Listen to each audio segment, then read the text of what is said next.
Communication protocols interviews లో one of the most important topic. BTech లో maximum వీటి గురించి చెప్పరు. ఈ రీల్ లో కమ్యూనికేషన్ ప్రోటోకాల్స్ లో ఈజీ అండ్ సింపుల్ వైడ్ గా యూజ్ చేసే యూఏఆర్టీ ప్రోటోకాల్ గురించి చెప్తాను. రీల్ ని ఎండ్ వరకు చూడండి. ఫర్ ఎగ్జాంపుల్, హాస్పిటల్స్ లో మెడికల్ పేషెంట్ మానిటర్స్ అని ఉంటాయి. ఇందులో ఉన్న సెన్సార్స్ పేషెంట్ యొక్క heart rate, oxygen levels, blood pressures వీటిని మెజర్ చేస్తుంది. తర్వాత మైక్రో కంట్రోలర్ డేటాని క్లియర్ గా ప్రాసెస్ చేస్తుంది. దీని తర్వాత డిస్ప్లే యూనిట్ ఆ రీడింగ్స్ ని క్లియర్ గా డాక్టర్స్ కి చూపిస్తుంది.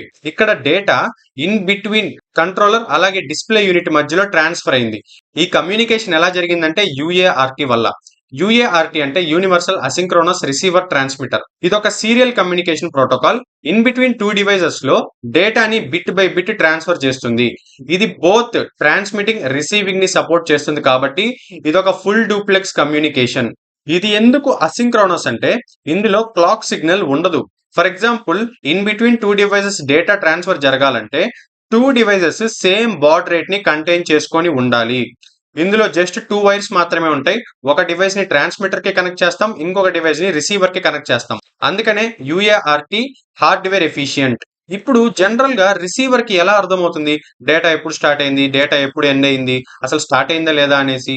దీన్ని కంట్రోల్ చేసేది యూఏఆర్టీ డేటా ఫ్రేమ్. అంటే స్టార్ట్ బిట్ డేటా స్టార్ట్ అయింది అని ఇండికేషన్ ఇస్తుంది. డేటా బిట్స్ ఇది యాక్చువల్ ఇన్ఫర్మేషన్, జనరల్ గా 8 బిట్స్ ఉంటుంది. ప్యారిటీ బిట్ ఇది ఆప్షనల్, ఎర్రర్ డిటెక్షన్ కి యూజ్ చేస్తారు. ఎండ్ బిట్ డేటా ఎండ్ అయిపోయింది అని ఇండికేషన్ ఇస్తుంది. అందుకనే యూఏఆర్టీ ఎన్ష్యూర్స్ క్లియర్ డేటా డిటెక్షన్. ఇందులో కొన్ని డ్రాబ్యాక్స్ కూడా ఉన్నాయి.